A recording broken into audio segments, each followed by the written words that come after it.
नमस्कार। आमर cooking channel आमरा दगार के मैं आपण मन के बहुत बहुत स्वागत करू छे। आज मैं आपण मन के लगी नहीं के आसी छे कखारू बड़ी टमाटर चटपटा तरकारी। आपण माने वीडियो के एंड तक देखून आ ई प्रोसेस रे ई तरकारी के आपण माने थरे बने के टेस्ट करून। आ ई रेसिपी आजिर आपण मन के टिके भी जदी पसंद होछे ताहले लाइक शेयर निहाती करबे। चैनल रे नुआ ताहले आमरा दगार चैनल के सब्सक्राइब करबा लगे बिल्कुल भी नहीं भूलबे। पाखरे थिबा बेल आइकन के प्रेस करके ऑल रे क्लिक करिदेबे। ताहले चालुन डेरी नहीं करिके आजिर सुआदिया चटपटा कखारू बड़ी टमाटर ई तरकारी के आमे बनाबार प्रोसेस के आराम करमा। तो तार आगुरु इने मुई आपण मन के देखै दउछि मुई कां काଣା यूज करबी। तो इने कखारू बड़ी में नहीं जाइछे देखि पारुथिबे आपण माने।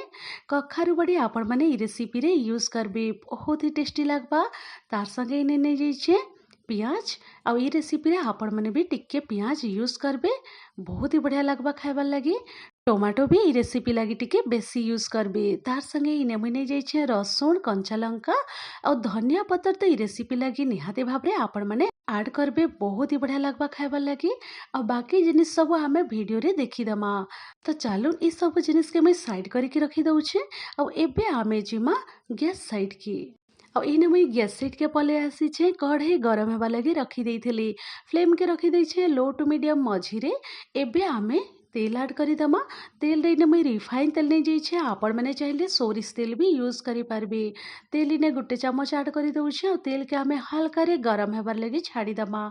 तेल जेते बेले हल्का रे गरम हे जिबा आमे इने बड़ी सबु के ऐड करी दमा।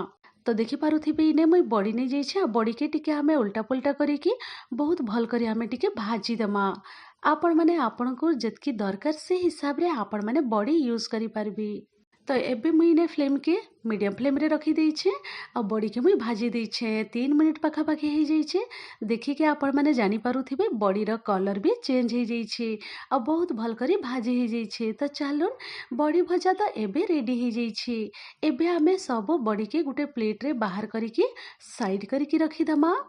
तो इने मुई से सेम कढ़ई नहीं जाइछे गुटे चामच तेल दे सारला परे आमे फ्लेम के मीडियम फ्लेम रे रखी दमा। आउ इने आमे देदमा पंचफुटन हाफ चामच। तो इने पंचफुटन भी बहुत भल करी टिके भाजी ही जाइछे। तारपरे इने मुई दे दउछे रसुण और कंचा लंका। रसुण के इने मुई स्लाइस रे काटी देइछे देखि पारुथिबे छोट छोट करी एंता स्लाइस रे टिके लंबा लंबा करी के मुई काटी देइछे। आपण माने भी रसुण के एंता काटिकी यूज करबी। आपण को जेतकी राग दरकार से हिसाब रे कंचा लंका आपण माने ऐड करि पारबे रेसिपी रे। आ इने आपण माने देखिकी जानि पारुथिबे रसुण भी हल्का रे भाजी जाइछे। रसुण के बिल्कुल भी बेसी समय नहीं भाजबे। तो चालुन एबे मुई इने कट्टा पियाज ऐड करि दउछे। पियाज टिके रेसिपी लगी आपण माने टिके बेसी यूज करबे खाइबा लगी बहुत ही बढ़िया लगबा जदि आपण माने पसंद करूछन ताहले। तो सब पियाज कटा के ऐड करि देइछे। आउ आमे पियाज के टिके हल्का रे भाजी दमा सॉफ्ट हेबार तक। पियाज के भी बिल्कुल भी बेसी लाल करी कि नहीं भाजबे। तो इने गुटे रो 2 मिनिट पाखा पाखी हे जाइछे लो टू मीडियम मझिरे रखी के मुई फ्लेम के पियाज के भाजी देइछे। आ पूरा हल्का रे भाजी हे जाइछे सॉफ्ट हे जाइछे पियाज। तो चालू एबे मुई इने ऐड करि दउछे कटा टोमाटो। कटा टोमाटो इने ऐड करी सारला परे आमे स्वाद अनुसार टिके नून ऐड करी दमा। नून दे सारला परे आमे टिके मिक्स करी दमा। मिसई दे सारला परे आमे टोमाटो सॉफ्ट हेबार तक टिके कुक हेबार लगी छाड़ी दमा। 2 मिनिट पाखापाखि हे जाइछे कभर खोलिकी इने मुई आपण मन के देखै दउछे। टोमाटो भी भल करी सॉफ्ट हे जाइछे देखि पारुथिबे आपण माने। तो चालुन एबे आमे ई पॉइंट रे ड्राई मसाला सब ऐड करी दमा। हल्दी पाउडर इने दे दउछे हाफ चामच। तार संगे इने मुई दे दउछे रेड चिली पाउडर हाफ चामच। आपण मन को जेतकी राग दरकार से हिसाब रे आपण माने रेड चिली पाउडर ऐड करि पारबे। तार संगे इने दे दउछे धनिया पाउडर दे दउछे गुटे छोट चामच। आ गुटे छोट चामच जीरा पाउडर। आ गुटे छोट चामच इने मुई दे दउछे तरकारी मसला दे दउछे। आ ई तरकारी बहुत कम मसला रे रेडी हे जिसी आ खाइबा लगी भी बहुत ही स्वादिया लगबा। इतकी मसला दे सारला परे आमे टिके पानी दे देमा 2 चामच रु 3 चामच पाखापाखि। पानी दे सारला परे सब जिनिस के भल करी मिसई देमा। मिसई दे सारला परे मीडियम फ्लेम रे रखी के आमे मसला संगे कुक हेबार लगी छाड़ी देमा 2 मिनिट पाखापाखि। आ मझिरे टिके टिके आपण माने चेक करी देबे। 2 ରୁ 3 ମିନିଟ୍ ପାଖାପାଖି ହେଇଯାଇଛି। ଲୋ ଟୁ ମିଡ଼ିୟମ୍ ମଝିରେ ରଖିକି ଟମାଟୋ ସାଙ୍ଗେ ମସଲା ସବୁ ବି ବହୁତ ଭଲ ଭାବରେ ଭାଜି ହେଇଯାଇଛି। ତ ଚାଲୁନ୍ ଏବେ ମୁଇଁ ଇନେ ଆଡ଼୍ କରିଦଉଛେ କଟା ଧନିଆ ପତର। କଟା ଧନିଆ ପତର ବି ଆପଣମାନେ ଟିକେ ବେଶୀ ୟୁଜ୍ କରିବେ ଏଇ ରେସିପିରେ, ବହୁତ ହି ବଢ଼ିଆ ଲାଗ୍ବା। ଧନିଆ ପତର ଦେଇ ସାରିଲା ପରେ ଇନେ ଆମେ ସବୁ ବଡ଼ିକେ ଆଡ଼୍ କରିଦେମା। ସବୁ ବଡ଼ି ସବୁ ଦେଇ ସାରିଲା ପରେ ଆଉ ଥରେ ଆମେ ଭଲ କରି ଆମେ ସବୁ ଜିନିଷକେ ମିଶେଇ ଦେମା।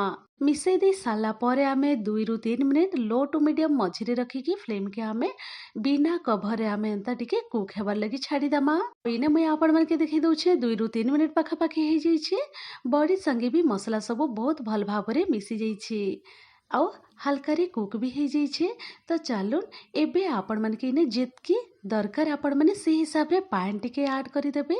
ଆଉ ଯଦି ଆପଣମାନକେ ଏନ୍ତା ଟିକେ ଭଜା ଖାଇବାର୍ ଲାଗି ଇଚ୍ଛା ହଉଛେ ତାହେଲେ ଆପଣମାନେ ବି ଇ ପଏଣ୍ଟରେ ଫ୍ଲେମ୍‌କେ ଟିକେ ଅଫ୍ କରିଦେବେ। ନହେଲେ ଆଉ ଟିକେ 1 ରୁ 2 ମିନିଟ୍ ଭାଜିକି ଆପଣମାନେ ଫ୍ଲେମ୍ ଅଫ୍ କରିକି ସର୍ଭ କରିପାରିବେ।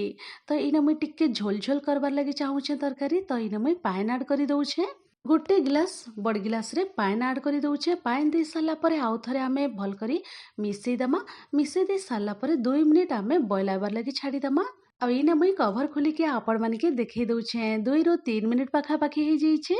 ପାଏନ୍ ଦେଇ ସାରିଲା ପରେ ବହୁତ ଭଲ ଭାବରେ ଫୁଟି ଆସିଛେ। ଆଉ ବହୁତ ହି ଚଟପଟା କଖାରୁ ବଡ଼ି ଟମାଟୋର ଏଇ ତରକାରୀ ରେଡ଼ି ହେଇଯାଇଛି। ବହୁତ ହି କମ୍ ମସଲାରେ ଆଉ ବହୁତ ହି ଜଲ୍ଦି ରେଡ଼ି ହେଇଯାଇଛି।